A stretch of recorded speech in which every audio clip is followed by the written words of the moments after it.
6, 5, 4, 3, 2, 1.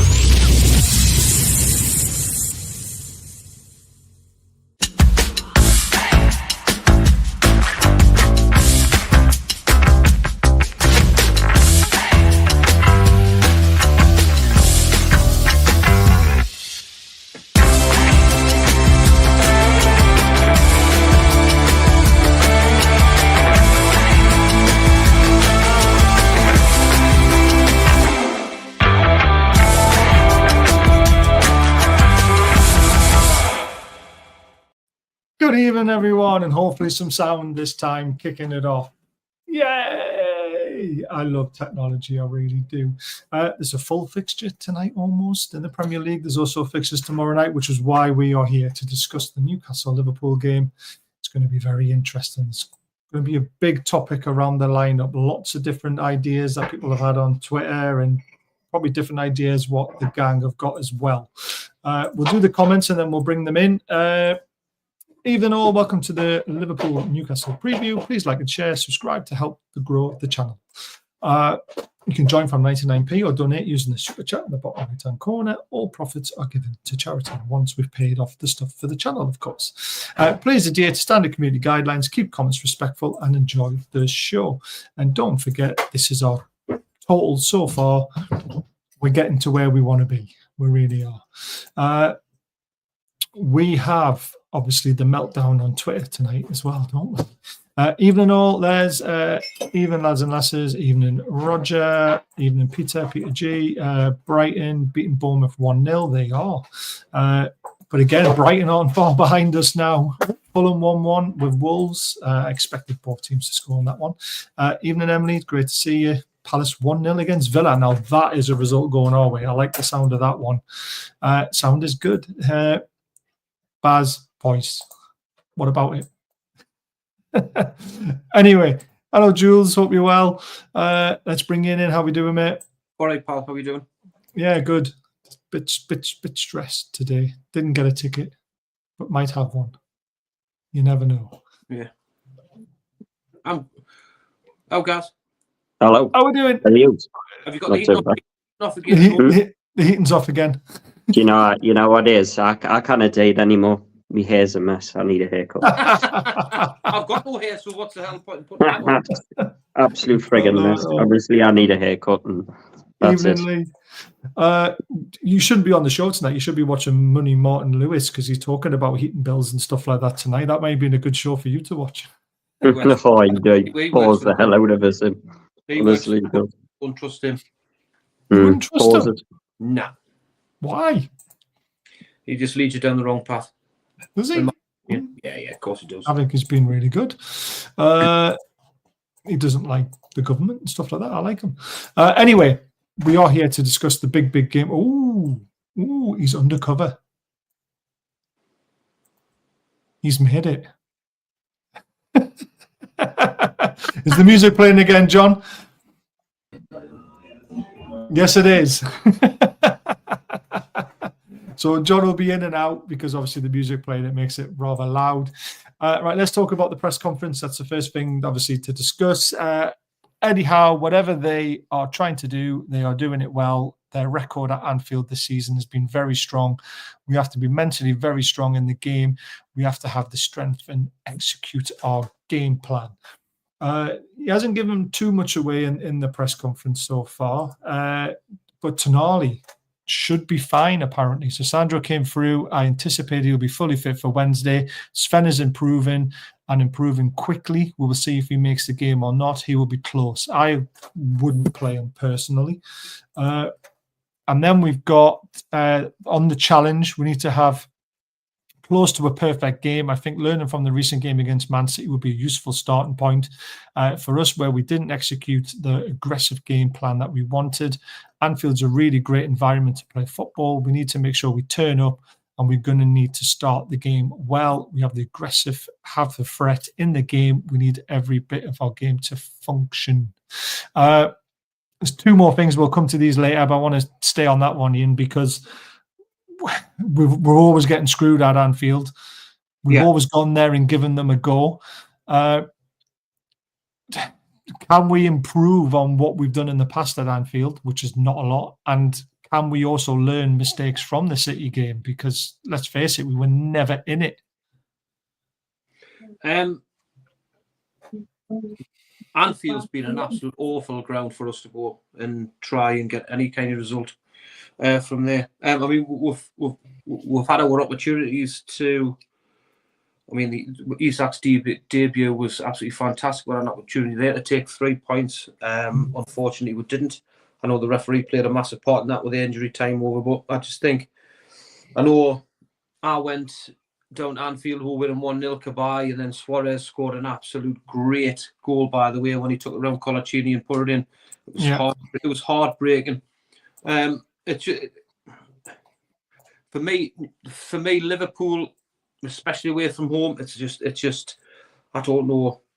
It's just a horrible fixture where even though you're playing at your best, sometimes it just doesn't feel good enough, and that's awful to say, but it just we found a way to beat Man City, we found a way to beat Arsenal, we found a way to beat Manchester United, we found a way. They were all at home, weren't they? I mean, look, we did beat Man United at Old Trafford. Even home and away now, Baz, we found ways to do this, right? Not against City though, because we haven't beat City. We haven't scored a goal since 2018. There, yeah, it's this fixture, home and away. It's an awful fixture for me. But home recently, we've done quite well against them. Again, we've let ourselves down a little bit. We had a good draw against them this season, 3-3. We couldn't beat them at 10, and that was. I mean, that was the harsh one. That was the one that really grinded my gears, because we should have went 2-0 up when Barnes went through and should have squared it to Wilson, and then Nunes comes on and turns into fucking prime Haaland, doesn't he? I mean, this is what frustrates me, Baz, is when these players can't hit a barn door, but what seems to be against Newcastle United, they'll just do something special. But hopefully tomorrow, Baz, that it's going to take something, like I say, I'll use the word again, mind special. I think it's going to take a very, very special and a unique performance from Newcastle United to get something out of that game tomorrow. I agree. I absolutely agree. I mean, I can't remember the last time we beat Liverpool at Anfield, other than the Coca-Cola Cup when Steve Watson scored the winner. We beat them 1-0. I was at Anfield when Andy Cole scored and we beat them, and that's going back a long time. Yeah. It just shows you, doesn't it? It's very, very frustrating. Gary, do you think, are we going to play all our aces, or from thinking about Eddie Howe's press conference and what he said, do you think he's going to play the strongest team and play 4-3-3 from their press conference? What do you think? I would always say like at times Mr. Negative and stuff like that. I've suddenly turned into Mr. Positive. And I think it was, tonight as well, I can't believe it. Yeah, I don't know. Do you know what it is? I listened to Eddie Howe's interview and he mentioned Tonali. Nah, he's fine. He mentioned Botman, very close. Mentioned Joe Linton, very close. And I looked and I went, you're going to go there, play your full strength team and go for it. That's what I thought straight away coming from his interview. I saw like a determined, angered Eddie Howe, and whether that's got something to do with shite run round that Liverpool are buying every player that we've got on the team at the minute, or whether that's down to he's just had enough of like certain things in the media. I don't know. I just saw determination from Eddie, and I don't know. I've got a feeling he's going to go full team, and I didn't think he was going to do that yesterday, but I think he's going to do it. And I wouldn't be surprised if you see a few players in the team tomorrow who haven't been in recently. And I don't know. I'm getting, when it comes to Liverpool away, I've only been a couple of times. One time was when Robert scored from about 30 yards. It was in the cup and we lost 2-1. Yes, that was 1-1. It was an equaliser in the last minute. That was in the league. I remember that goal very, very well. No, this That was was when we went in the cup. I right. can't remember what round it was. We got the full stand, and Robert scored in the first half from about 35 yards with his left foot, and that made it 1-1. And we definitely got beat because we were out the cup. I remember leaving the ground. I can't remember when it was. It was 2-1 though. Right. And Robert hit a screamer. That's all I can remember. But I just remember him hitting a screamer at Anfield and it finished 1-1 in a draw, and that was the goal they used in goal. yeah, I don't think it was that one because this was the cup. It wasn't the league. It was a FA Cup 5th round or something. But I don't know. I just like when it comes to Man City away, I think Liverpool's a dodgy ground for us, but I think we're more in the game at Liverpool than we are at City and places By like the that. scorelines I'm looking at. You what? I Sorry. get what you mean. Not the scorelines I'm looking at, but yeah, some of the games. I mean, obviously, there's the 2 amazing 4-3s. The last time we beat Liverpool at Anfield in the league, 1994. Do you know what it is? I'm thinking of games like, last year we were done in the last minute, right? Mm-hmm. Well, the 98th minute. I remember games against them where, like when was Williams, Jethro Williams, wasn't it? The left back, when he scored and put 1-0 up. You put 1-0 up and then we got absolutely tanked after that. Though. That was a terrible game. I think Newcastle are going to turn up tomorrow. I'm not saying they're going to win or out, but I'm more positive than I was last night. Put it that way. Shall I go through the results for you? Eddie's interview. What's changed your mindset? Eddie Howe's press conference. Eddie Howe's press conference. Ian, I'm not going to lie. I thought we were going to go in tomorrow, and you wouldn't see Joe Linton, you wouldn't see Botman, you wouldn't see Tonali. I thought he might pull Isak out, maybe start Wilson. I thought Barnes might start ahead of Gordon, possibly just little stuff like that, because he'll not want any injuries. And going off on his interview, I just saw no respect whatsoever. I just thought, we're going to win that game. That's what I got from it. You've got to remember, we've got an FA Cup tie on at the weekend. Exactly. Right now, that's where the changes will come into play, in my opinion. Yeah, I agree. I don't think they'll happen tomorrow. And I think with them saying that Joe Linton and Botman's close, I think he's more talking about the weekend than tomorrow, in my opinion. But it's Eddie Howe. Palace Villa 1-1 by the looks of it. Like I say, the break that the players potentially will have will be the FA Cup game on Sunday. Well, I think he'll make quite a few changes, because then we've got another game and then a cup final. Yeah. So then it's great timing for, in my opinion, Joe Linton and Sven Botman to get some kind of minutes on Sunday, pushing forward towards the cup final. I don't think we'll see them tomorrow. 1-1 in the Villa game now. I mean, I didn't expect any of them, to be honest, and it was just Eddie's press conference, and that changed my mind. I just saw this determination from him. Yeah, he changed it. There was something different about him. I just saw he said we're going to win the game. And I thought, well, you didn't even need to say that, or you didn't need to the goal's offside, by the way. Yeah, I'm not going to lie. Look, 10 years ago, and that's onside. It's like Shearer used to say, give it the striker, because it's literally like Isak here. But it's just, it's offside. It's far going to get it off. But I don't know.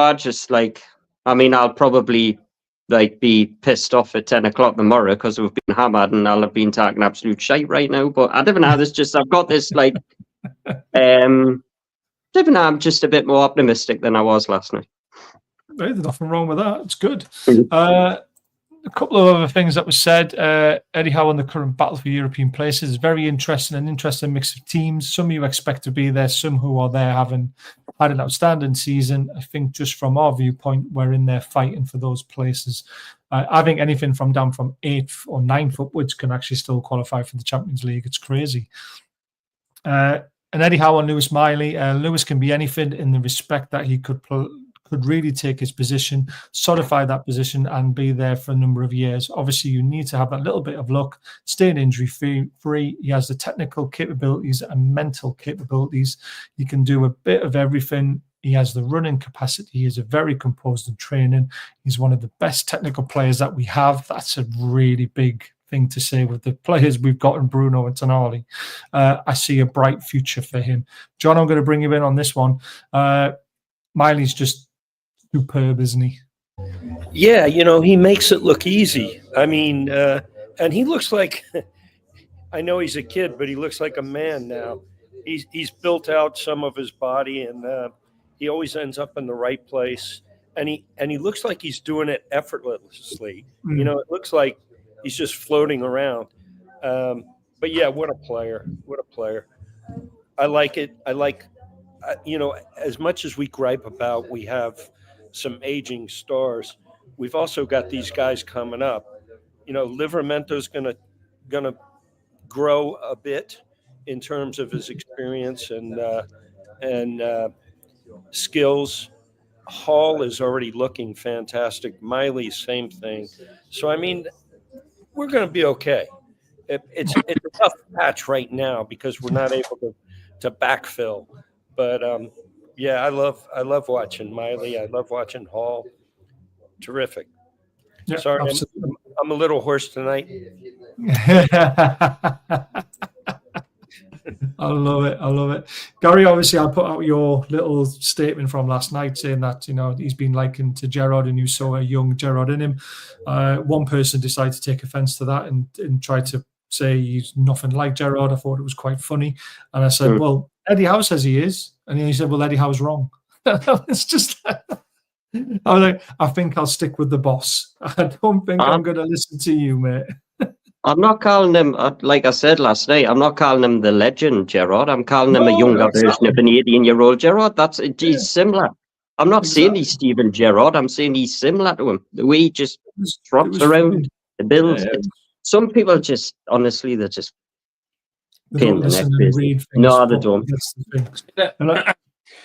With Lewis Miley, what stood out so much for me at the weekend was he didn't start the game very well.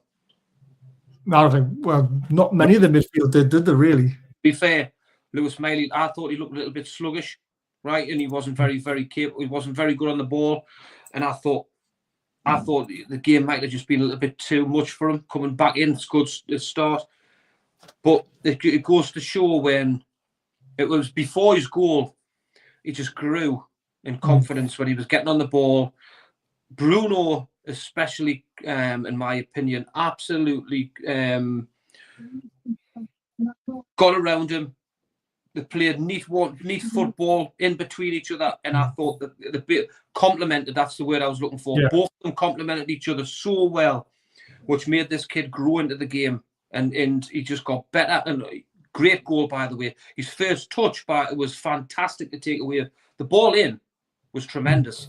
It was a great pass. It was a great pick out because he could have just put it into an area. That was a pick out, by the way. And it was a great first touch and a great finish across the goalkeeper.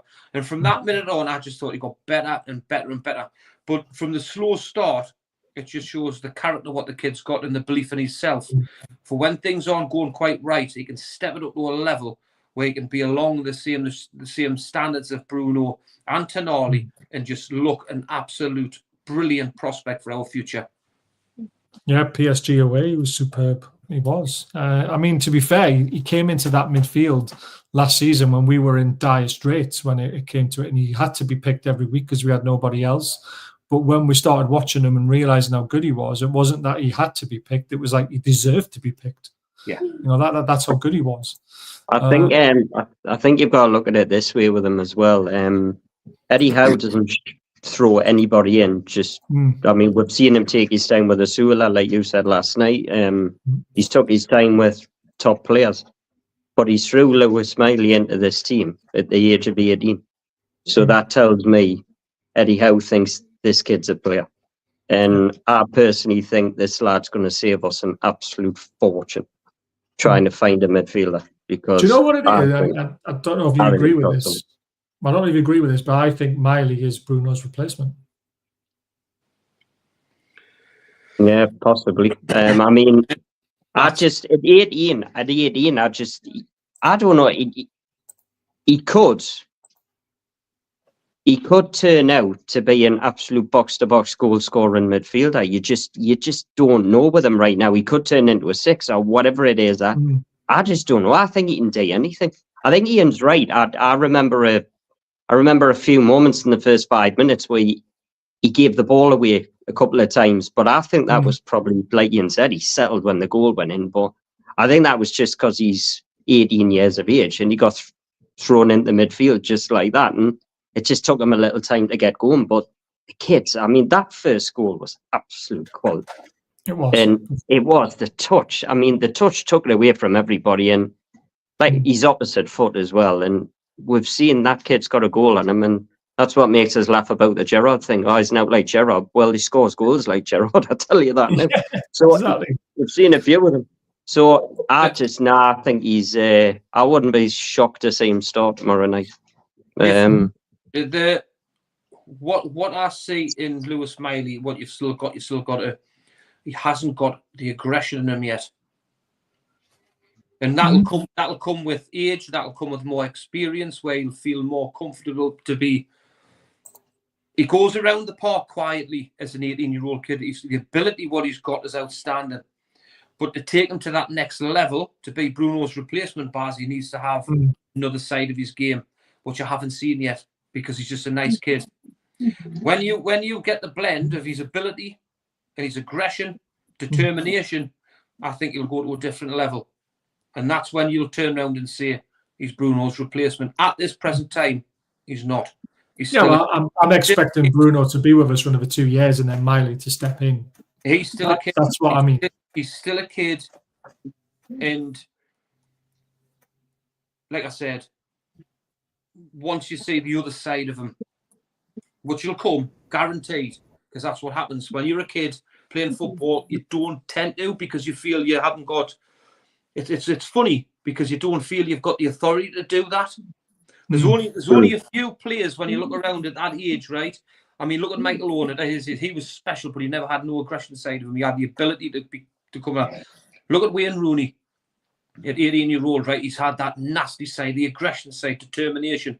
Steven Gerrard's exactly the same mind. He had that aggression, determination. Frank Lampard, they've got that other side of them that make them the elite player at this present time, because he's working process. When he gets that other side, I think you'll see Lewis Miley go up to a different level altogether. I think you're right, Ian. I think you're right on that. You look at Lewis Hall, and he's got some of that aggression. He's not going to sit back. He's going to go. But you're right. I think. But the good thing about Miley is he's calm. He's calm and composed while he's out there, and that aggression will come later as people start to lean on him. Like, hey, we need your game today. We really need you. There's 5 guys we're leaning on. You're one of them today. You're old enough to do this. And you're right. It's dependent on personality and that kind of thing. But that's a very good assessment of him. He's got the composure and he's got the skill. But you're right, the aggression. It'll come. Like I say, he's only 18. I expect Bruno to be at the club for another couple of years. And I think eventually when Bruno starts to lose his legs, I think Miley's the one who steps in. And that's where he saves us the 50, 60, 70, 80 million, because he'll be ready then. But Jesus, we've got a player on our hands, and we've said that how many times? I still spend 50, 60 million and keep Miley and Bruno. That's what I want to do. Oh, no, that's what I mean. But I mean, I'm talking about in 2 years' time. Yeah. When in 2 years' time, Bruno will start to lose his legs, and then Bruno might become a bit of a squad player potentially, and that's where Miley might step in and say, right, well, I'm the new gun, so I'm going to be playing week in, week out now. Who knows what's going to happen in 2 years' time, especially with a good transfer window this summer. Fingers crossed. Right, injuries and suspensions. Liverpool, Bradley, Morton, and Gomez. So they've pretty much full strength, to be honest with you. Liverpool that can do what they want.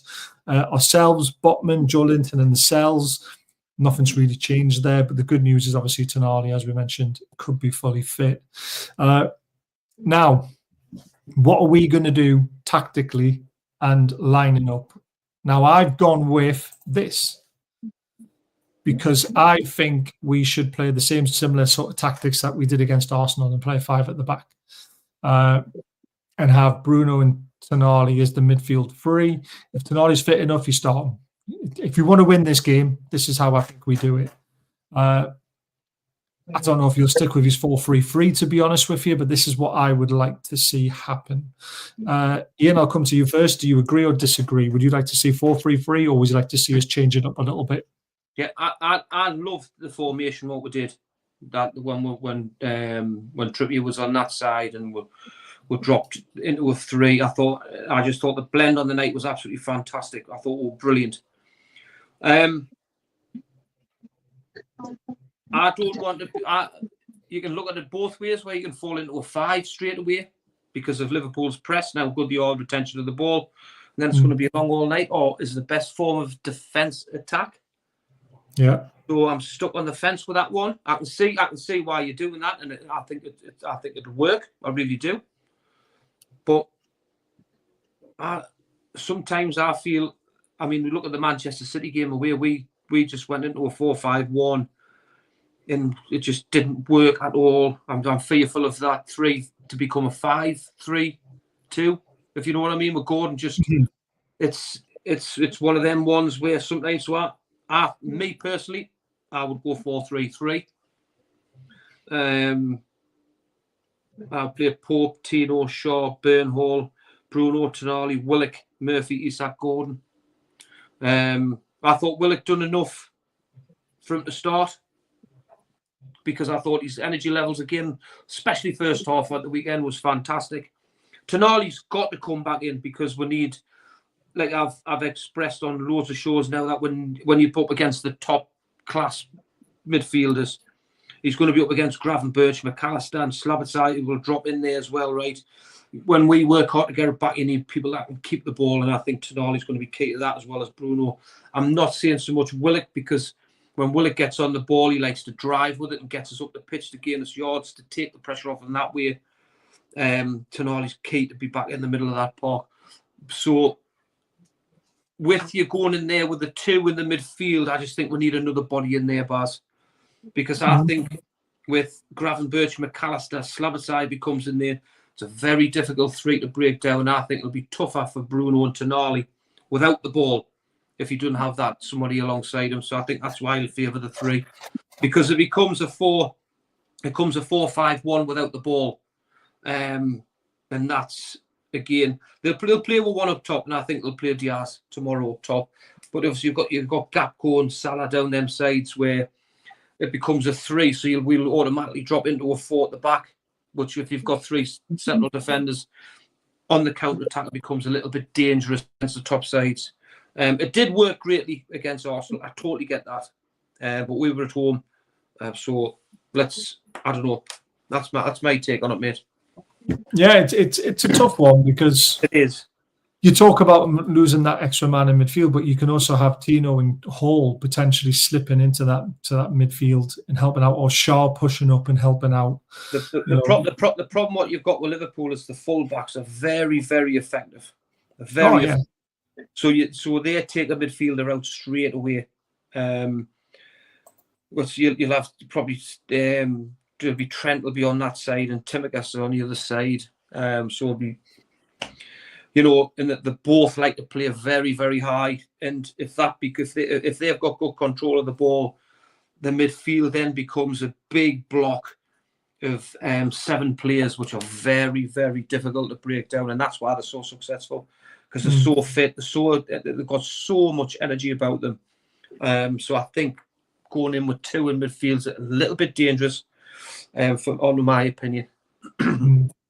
It's a tough one. There is ways of working it out, but I just want to hit them on the break, because I think we're going to surrender most of the ball, and I'd rather not be hit on the counter. I'd rather be hitting on the counter rather than the other way around. But again, I mean, we've been to Anfield a few times the last couple of times and really gone at them and really given them a game and worried them. So you can see why a 4-3-3 would work as well, to be fair. Gary, what are your thoughts on the lineup and what you think might happen to it? I only think he plays that formation if Sven Botman's fit. And I've got a sneaky feeling Sven Botman might play. I've just got this going off on his interview. I've got my next door neighbour's a Liverpool fan. Actually, a Scouser Liverpool fan. He's not like Northeaster at all. And we both, I think, as ridiculous as this sounds, Liverpool haven't got many weaknesses, but one weakness they have is Trent Alexander-Arnold at right back. Yes. Because he can't defend for shit. And my next door neighbour agrees with that. He told me that in the final, he's praying Conor Bradley's fit for the final, and it's not Trent at right back. Now, Doku got past Trent 33 times at the weekend. He dribbled past him. What did he The problem is Doku did nothing with it, but he got past him 33 times according to the stats.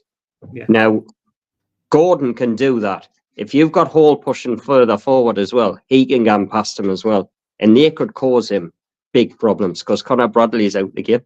Now, that formation allows them to do that.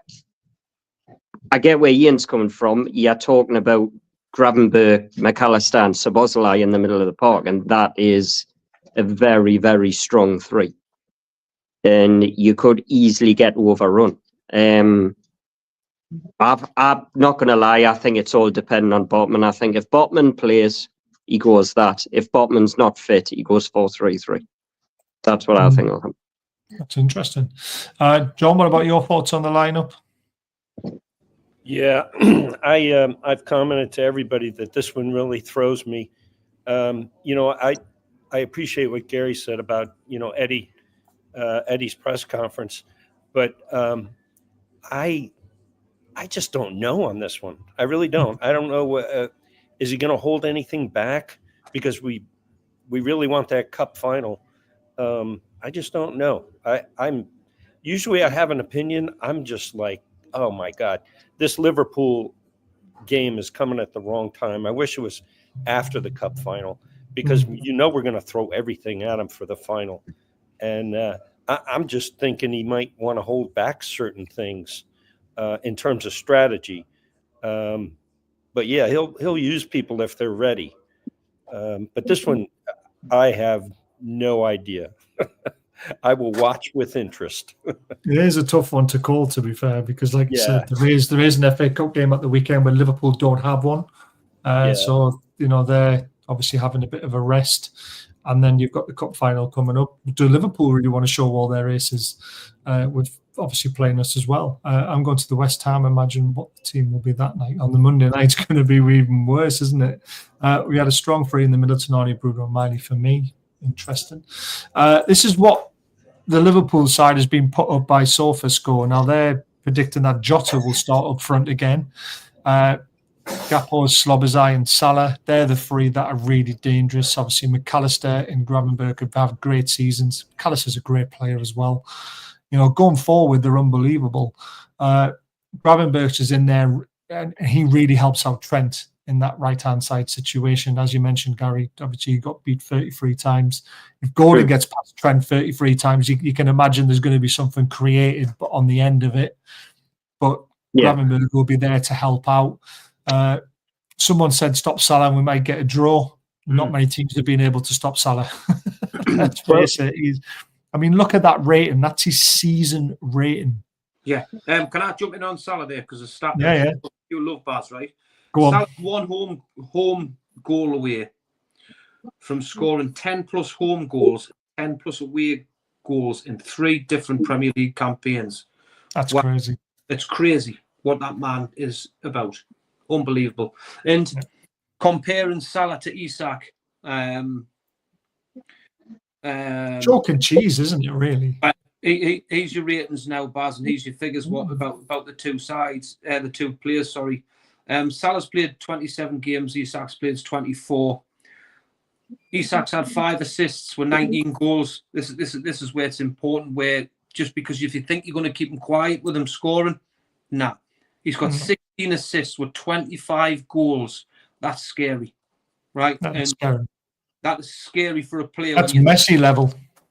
Yeah, that's scary for a player. If you think he's going to be quiet for not letting him score, he can still assist. That's dangerous. And his rating's 8.2 compared to Isak's 7.5. And now we are talking again about Isak being one of the best strikers in the world.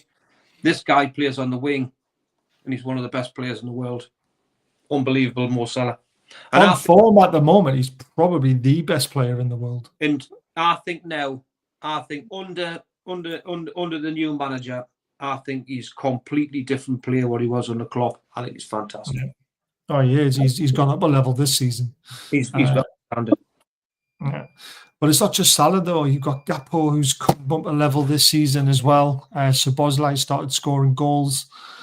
You know, they're such a difficult team to stop. Yeah, I mean, Liverpool have scored 8 goals in the last 5 games, right? And they've got the most clean sheets in the Premier League, which is 11. Newcastle United have scored 10 goals in the last 5 games, and Bruno has created the most chances for Newcastle with 11.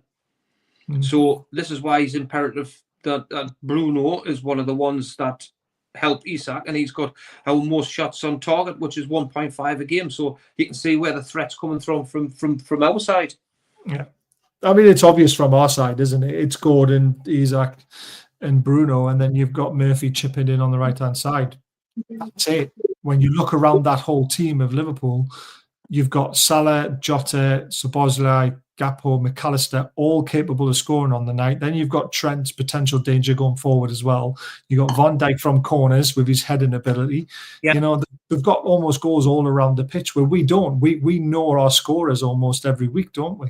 Yeah. You know, that's the difference in the level of winning a Premier League title to being nearly runs, which why Arsenal is so struggling so much, because they don't score goals all around their team, and then they don't have a person who can score 20, 25 goals a season in their team. It's why they're not going to win the league.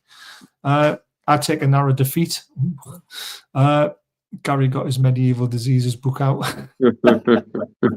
Salah's avoided injury blows me away. You'd think somebody would have at least given him a knock. You can't knock him, though. This is the problem. People think they can just take him out. We've got to catch him. Drews, I was just thinking of something that would keep him out. I mean, so some people have said on Twitter, just put RC team out and just absolutely kill Salah so he can't play. I don't like stuff like that, but I find it funny. But I hope that would never come into our game, because you never want to intentionally ruin someone's career potentially, do you? I'm telling you now, I bet you £1 million, right? Tomorrow night. Yeah, Cody Gakpo. Cody Gakpo. Cody Gakpo is the one we're mentioning more than Salah tomorrow night. He's a good player. Yeah, he is, because that's the right side. And Cody Gakpo is a very underrated footballer. Salah's world class, phenomenal. One of the best the Premier League's ever seen. You can't stop him, right? So what you try and do is you try and stop the supply to the bugger, right? Which is not easy. That I'm not saying it is, right? You can't, because why he picks the ball up. But the thing is that I've seen better players than Mo Salah, right? And I've seen Newcastle cope with better players than Mo Salah. And I'm not dissing Mo Salah. He's fantastic. He's probably the best player around at the minute. But he's not unstoppable. I've seen teams stop him this season. Very rare. But it can be done. It can be done. You've got to double up, haven't you? You've got to have the right tactics to stop him. And if Joe Linton's playing, I think we've got more of a chance of stopping him. I'd put Tonali on him, right? And because Tonali is a top class player, and to help Hall out, get Gordon to do more work as well. Gordon's going to have to run his socks off, this, that, and the other. But it's one of those, we need to play top class. They need to have a little bit of an off day. And that's how you beat these teams. But if you remember the home fixture, I thought Lewis Hall was absolutely outstanding against Mo Salah. Outstanding, right? But Mo Salah still Did he score 2 and create 1, or did he score 2? I think he scored 2 here. I agree with you. I remember the first 60-odd minutes of that game, Salah was very quiet. He Very hardly quiet. in it. And then he flicked a switch. Bam, gone. Yeah. That's it. That's the difference. I remember watching Real Madrid against Liverpool at Anfield. Karim Benzema done nothing, then wallop 2 in. Mhm. That's what world-class players do.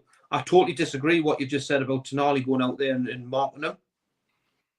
Because then what if you do that, what would you leave through the centre of the midfield?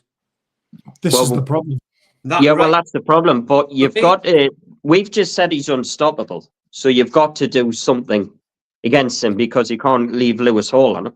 Now, Right. somebody's got to go out there.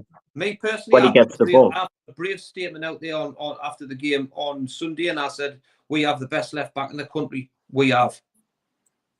Great. And I've seen enough on 70 minutes at home that Lewis Hall on his day is more than capable of giving Mo Salah something to think about. Over a 90-minute period, he's going to have to be switched on for 150 minutes, because if you switch off for 1 minute, then 90 minutes, this is what's going to happen. And that's why I brought that little example up. I'm more comfortable with Lewis Hall being there, or we were going to Anfield and Dan Burn playing there, then I would be absolutely petrified. He's still a threat, Mo Salah. Absolutely. Of course he is. He's going to be a threat for the whole game, but you can't stop him, but it's hard. I've got faith in that kid to do more than enough, especially because he's got pace, right? And he's getting better. He's getting better. He's getting better with experience. And I'm hoping, I hate using that word because Steve Bruce uses it all bloody time in his press conference. I'm hoping that he's learned from the home game. And I think Eddie Howe is that clever. It wouldn't surprise me if he took him in for a 1-for-1 and showed him just little bits of clips of where he switched off and he let Mo Salah come to life in that game, because we had that game won at home. You know? And I'm hoping that he does something like that, because I think he learned from it. And I think Eddie Howe's you've got to compliment him so much, right, where this is why we're getting the best out of Lewis Hall. But I think it's down to the manager. I really do. And I think we've got so much more of him. And I'm comfortable. Tomorrow we'll haul up against Salah. There you go. I mean, if Botman plays, he'll be out there on the right there, left centre back. So there's a good point, though. Forest beat them at Anfield, so why can't we follow the same sort of tactics and counter-attack them? I think that was right at the beginning of the season where Slot was just getting used to his team as well, where you get like a few dodgy results. I mean, that must have been the second game of the season at home or something. Villa have scored again, but it could be dubious. Morgan Rogers, shocker, rather. Right. This is why I'm worried. I'm going to tell you why this is a really important conversation. So, some stats that are going to make you cry. Since losing their first Premier League home game against Newcastle 2-0 in April 1994, Liverpool are unbeaten in the last 28 against the Magpies at Anfield in all competitions. Won 23, drawn 5. That's how much we love playing at Anfield. Newcastle are winless in the last 16 Premier League games against Liverpool. That's home and away. Drawn 5, lost 11 since a 2-0 win in December 2015 under Steve McLaren. Christ. Exactly. Exactly. Newcastle have won just one of the last 27 Premier League games against sides starting the day top of the table. Drawn 8, lost 18. Beaten Chelsea 2-1 in December 2014 under Alan Pardew. They'll never won an away from home against the top of the Premier League table in 20 attempts. Drawn 5, lost 15. So even when a team's top of the league and they don't win the league, we still can't beat them. Liverpool have scored at least twice in each of their last 17 home games in all competitions. The last English top-flight side to have a longer run, and I don't want to say this, but it was Sunderland, who did so in 19 consecutive matches between February and December 1935. 1935? 1935. Was that the last time we were in the top flight? Last You know time what we it were- is? I've just had a thought there. Go on. Ironic as this is, the best team, the best performance I saw at Anfield recently was ironically Manchester United. And when they got the 2-2 draw, Yeah. and they should have won in the last minute. And guess what Man United did that whole game? Sat back Attacked and Trent Alexander-Arnold for 90 minutes, and he got shipped off after 60 minutes. That's what they did. That was but they their sat tactic back here. and they played long balls Yeah. into that channel, didn't they? Yeah, they did it from minute one till the end of the game, and this maybe that's the tactics you look at. I mean, whether they had tactics or not, I've got no idea. But Man United fully deserved their draw that day because I watched the game, and it's look.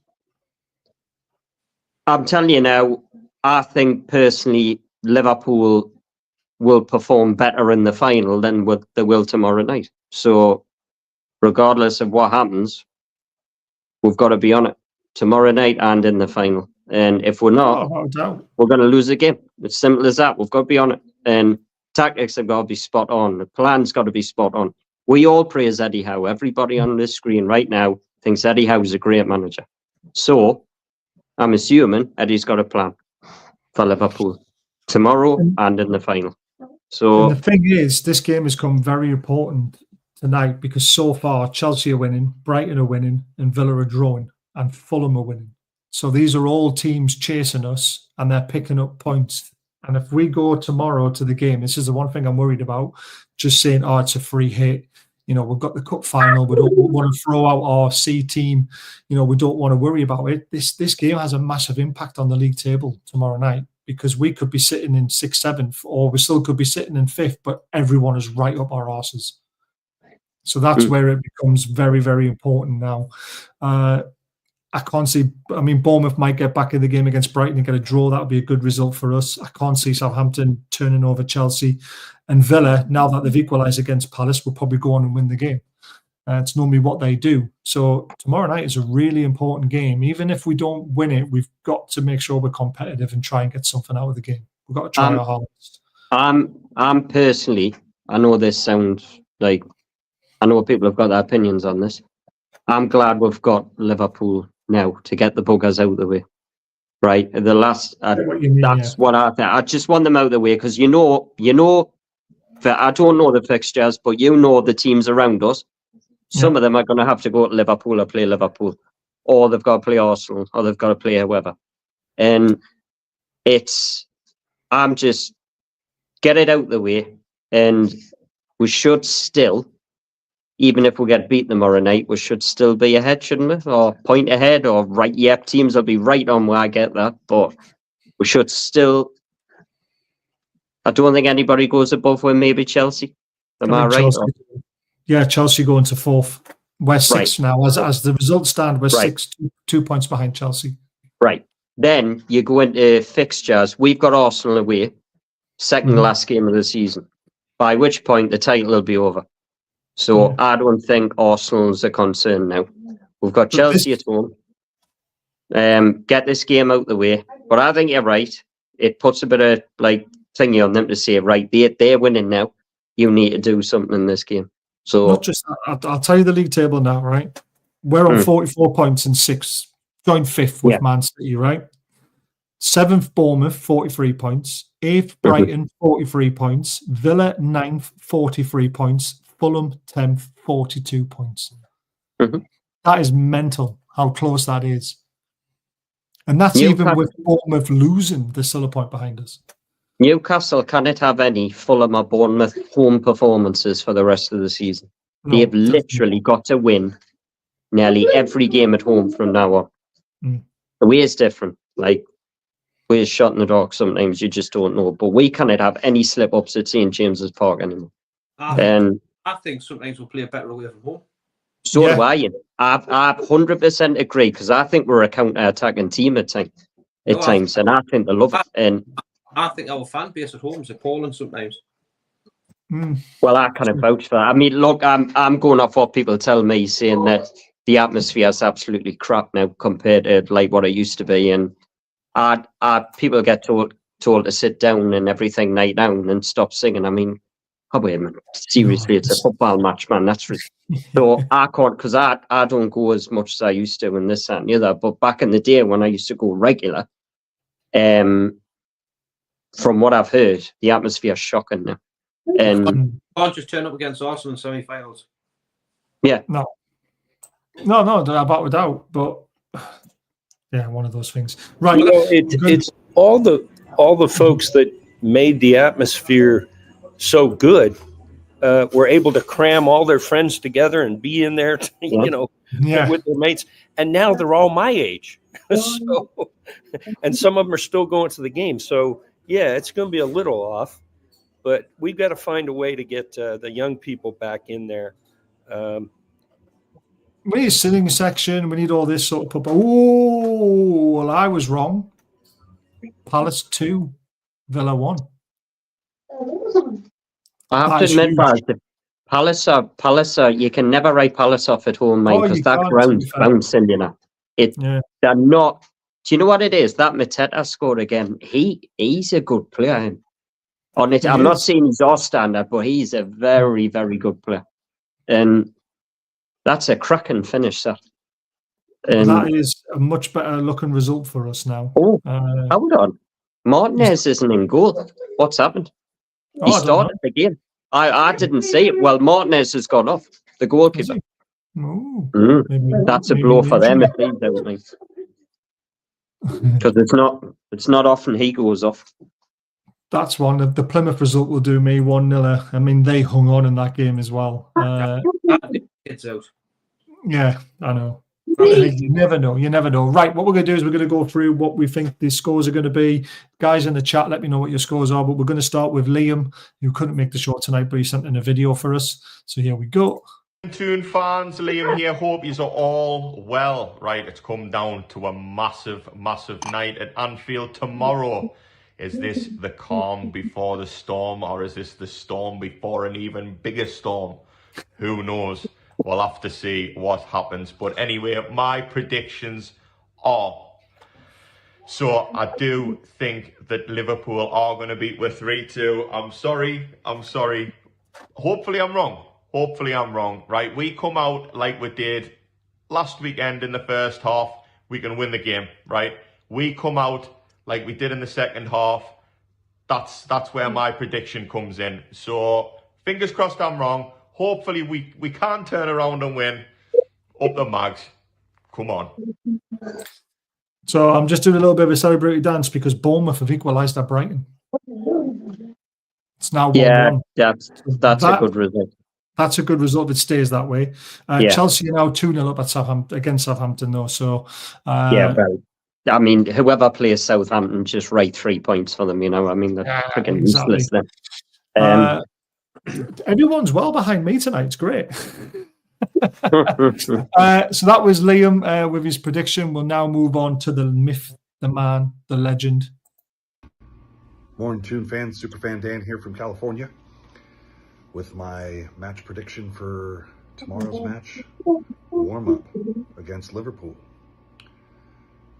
I hate going to Anfield. It's not a pleasant place to play. Isak made his debut there.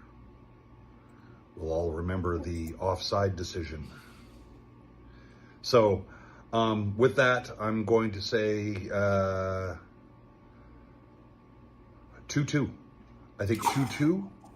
A 2-2 draw will be a good warm-up for the Carabao Cup.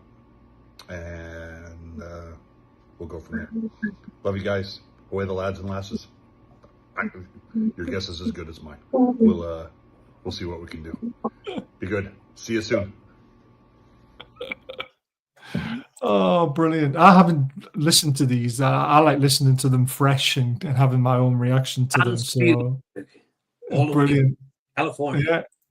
I love that. I love the start with, if I'm there for California, outside the brass tap. But no, he was more let's get into this. Yeah. Do you remind me of Val Venus from WWE? He just needed his towel. Ooh, yeah. Brilliant. Oh, man. We miss him when he's not on the shows. We really do. But Desmond, 2-2. Desmond, 2-2. A bit surprised at that. Right. We'll go around the houses. Ian, what you going for, mate? Yeah. Not a happy ground for us to go to. Nope. I think we're going to get beat 2-0. Ooh, not a goal. Not a sniff. Interesting. Gary? 2-2. Ooh, a Desmond again. 2 Desmonds and a 2. I don't know. Look, two. I was 3-1 last night, and I don't know. Eddie must have got into my head or something. I don't know what he's done. But Did he go 3-1 Liverpool last night? Yeah. It's a positive 4-1. I didn't see it, but I always thought 3-1 Liverpool. I thought would score, but I thought we're just too wide open at the back. But do you know what it is? I think it's because he's. Look, I'll probably change my prediction if Sven Botman's not starting, which is possible. But I'm just getting off Eddie saying he's very close, and I don't know. He's just persuaded. Look, that could be paid off to the hill because we've lost 4 now tomorrow. But I'm going 2-2. Divin, something's telling us we're going to get Nick a draw. Well, I mean, Van Daan has been right quite a lot, and so's Mr. John O'Hare. Well, I've just jinxed it then, haven't I? Yeah, you probably have. Hey, John I said 1-1. Didn't I? 1-1 Sunday. You did. You did. I know it. Someone literally went on. Honestly, this is what I find really funny about people who follow us sometimes. Because on TikTok, within literally 35 minutes of the game, it was straight on to your video. Well, this went well. What, for the 1-1? Yeah. But I was like, oh, man. But this is why we do it. Exactly. This is why we do it, for a bit of fun. It was so funny, though. Do you know, just if we knew the scores, if we knew the scores, we'd put money on. Well, We'd make a fortune. But I just find it funny that people think, do you know what it is? I'm going to go straight to that video, and it's just watch the game and enjoy it. I have to admit. So I got hounded on Saturday night. Yeah. For helping the Nottingham Forest coaches out. Yeah. Then I got hounded on Sunday. Did he say that? Did he say that? I did. Oh, it was great. God, I know I'm helping the Nottingham Forest coaching staff, so I'll be very careful what I do tomorrow in case the Liverpool manager's watching so he can get some inside info. I've stopped putting things out there now. I mean, we knew the team very early because it was put in our group, and I was just like, do you know what it is? I'm just going to leave it in there. I'm sick of people just having a go. It's so fun. I mean, people are still having a go. John, sorry, which is doing my head in, but luckily people realise it's completely fake, screenshotted. It's just a shame. Do you know what? Don't realise that screenshots do get faked. It's happened to me twice. No worries. I'm just glad no one believes it, to be honest. No worries. Oh, it was great. It was great on Saturday because all I put was in the middle of our goal. Then all of a sudden, I was a paedophile and a nonce. Do you know what made me laugh at the weekend? I thought was hilarious, right? Was when Will put it out saying that Tonali's going to be on the bench. And then when Tonali turned up, people in the comments and all the people were tagging him saying, haha, you're wrong. He went, I said he'd be on the bench. Yeah. And do you know what it is? And he was on the bench. It was hilarious. Hilarious at the weekend. Like, great. You're damned if you do, damned if you don't on Twitter. You really are. Anyway, fair do, spot on. Like in the group, absolutely spot on.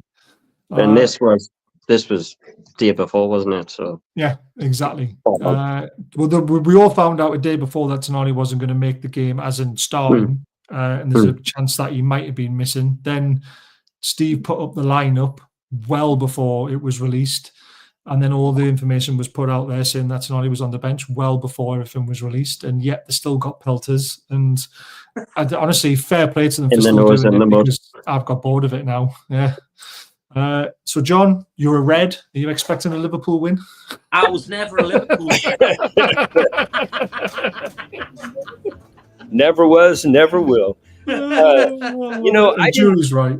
I didn't see, like Gary said, he saw the press conference, and he was given some confidence from that. And you know what I'm wondering? I'm wondering if the PIF chairman came along and said, "Hey, Eddie, we got your back. All right, just go for broke in all these things. Just go for broke." Because, I mean, he did look confident from what I've heard. But I did a prediction video I sent to you, and I said Desmond also. I said 2-2. 3 2-2s. And I vote with my heart quite a lot. You guys know that. But it's hard coming off that last game, even though we won. We're hot and cold. So I don't know. I hope they come up with a good plan. I trust Eddie. If we got a point, if we nick one, I'd be happy.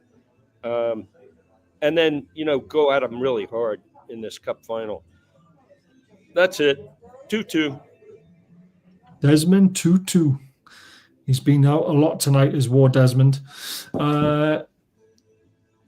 What else we got there? Against the Whipham boys. Yaris was very nifty with his feet again, and they came sign him up. He's terrible at football, isn't he? But we won't go into that because he's a lovely guy. What have I gone for? So Gary, you kind of stole my thunder because I actually went 3-1 Liverpool. To be honest with you, I think they'll have too much for us on the night. I still think we'll give it a game. I don't think it'll be a 3-1 runaway 3-1. I think it'll be probably go to 1-1. Liverpool go 2-1 up. We're chasing the game and they hit us on the break in the last 5 minutes and make it comfortable 3-1 in the end. But I think it'll be a very hard game for them. And I honestly think we'll do our very best to try and get something from the game. But I just think the way they're going in the league this season, the way the players are on fire, I do think they'll win the game 3-1. Southampton might be the worst team in the history of the Prem. Sunderland. Playing the same colours though. Leeds look better than Southampton. Leeds were good last night. Leeds were good last night. You put that Leeds team in the Premier League now, and they are not that far adrift at the bottom like Southampton. Southampton are one of the worst teams I've ever seen in the Premier League by a country mile. They are terrible. They'll get beat about 5-6-0 tonight easily. What makes it funny though? What makes it hilarious for Southampton is they were the better team at Old Trafford. Yeah, they were. Yeah. Goal! Palace 3. Aston Villa 1. I'm behind. Yeah, and I've got BT Sport. This is ridiculous. I'm not watching it, mate. I've got it on the betting website, which means it's the quickest flash up. It's basically like watching Goal Rush. So yeah. Do you know what it is? This is why Aston Villa won't get Champions League for me. They're just the Champions League's really kicking in for them now. They've had a few injuries recently at the back, and I just can't see them getting Champions League. I think they'll be adrift by April. I'm still not writing them off, to be fair. I think I would put Flaming Fulham ahead of them right now. Honestly, I would. They're missing something for me. If their goalkeeper's out now, I don't know what's the matter with him. If he's injured, then because since he's been out, they've let 2 goals in the second half, and it's like I don't know. It's a poor goal. It's poor defending now. It's a good finish, but poor defending. Well, there we go. Just ball watching. So we've got 3-1. What was yours again, Gary? Ian, yours was 2-0, wasn't it, Ian? So I've got 3-1 to Liverpool. You got 2-0 to Liverpool. You two have both gone Desmond. So Superfan Dan. What did Liam go again? 3-2. 3-2 Liverpool as well. So yeah, so we're kind of mixed a little bit. Birmingham have scored. Happy with that. I'm not. They knocked me for a cut one at the weekend. They're 0-0. Yeah, they did. Yeah, but they're winning tonight 1-0. Yeah. Do you know if Far's been involved in every goal in this Palace game tonight? It's literally honestly, I'm not kidding. It's been involved every game. It's on now. What they're looking for now? Checking for possible offside. There'll be tackles flown on Sunday. There'll be no VR. It'd be absolutely ideal. Get a breakaway for Yes, aren't they trialing the semi-automated offside on Sunday? I think so. I Yeah, think I'm in that. We'll talk about that on Friday because there'll be a look ahead on Friday. But I am available tomorrow for the watch along. I did actually have overtime, but it's been cancelled, so I will be doing that. On Thursday, we'll be doing the review of Wednesday night, and on Friday, we'll be doing the look ahead to Sunday. Yeah. On Sunday, I'll be doing the watch along, and then on Sunday night, we'll be doing the review. I can't do the review Monday or Tuesday because I'm on night shift. So I'm gonna. I'll tell you now. Instead of rather you texting it, I'm going to be super busy all weekend because we caravan. Right. the dedication from you is terrible at times. The amount of stuff that you've got in a static caravan, it's like moving a house, really. So I'm going to be backwards and forwards all weekend to my van to getting stuff sorted. So I'm going to be very, very busy to say the least. So I'd rather say to your face, I send my apologies At now. 8 o'clock on a Sunday night, you're going to be going backwards and forwards to a static caravan. The amount of travel and time, it's 40, the caravan's 45 minutes away. That's just there. So then I've got to pack it up and then travel back. I don't know how many journeys I do. I'm just winding you up, man. Right. I'd rather tell you to your face rather than a text message. I prefer text messages. I remember them more because I can read them again. I literally have to scroll back through again. Who said yes? Who said no? So, unfortunately, this weekend, pal, from Friday No on, bother. I'm out of action. I do apologise. Terrible. We need a new 25%er in the club now. Yeah. Hey, I've got a canny bit of money off my static, so I'm all right at the minute. I bet you are. Right. Ian, John, Gary, thank you so much. I will see you all tomorrow night for the watch along. I'm not going to lie to you guys. I'm not looking forward to it, but you just never know what's going to happen. Hey, have some faith. Have some faith, like guys. Yeah, some positivity. I don't know. I could wake up tomorrow and completely change my mind. You know, I don't know what's the matter with me. I've just changed. I'm normally negative. I'm normally like one of the negative the horses. You know what I mean? So it's like I don't know what's happening. You can't sit there and be so positive about our warheady, right? And then go, well, maybe it's tomorrow. I might change. No, you're going all the way, son. I'm caught. I don't know what Eddie's done, right? But he's literally got me convinced that they're going to get something tomorrow night. I love it. I want to see the lineup. I want to see the lineup before I think about changing my score. Let's see what the lineup is. Hey, Gary's ready to hit the pitch. He got that pep talk from Eddie. Lewis Smiley needs some of my aggression, didn't I can imagine Eddie going to Gary saying, Gary, we're going to war with Russia. You're our man. You're on the front line. Gary's like, fucking wait, we're going to beat them. I'm there. And then within 2 seconds, I'm on the deck. You know. Yeah. I'm going in there as long as I have Paul Linton. I love it. Right. Good night, everyone.